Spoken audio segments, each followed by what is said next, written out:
ఆత్మసుఖము కన్నా అన్యమేమీ లేదు. ఆత్మసుఖమే శాశ్వతమైంది. ఈ శరీరము కొంతకాలం ఉంటుంది. ఆత్మ శాశ్వతంగా ఉంటుంది. శరీరం 100 సంవత్సరాలు ఉంటుంది. ఆత్మ కొన్ని లక్షల కోట్ల సంవత్సరాలు ఉంటుంది. ఆత్మకు చావు లేదు. ఆత్మను నీరు తడపలేదు. ఎండ వేడి కాల్చలేదు.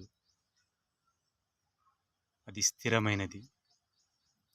మరి ఎన్నో లక్షల యోనులలో జన్మించినటువంటి ఈ ఆత్మకు విశ్రాంతి అనేది లేకుండా, సుఖం అనేది లేకుండా,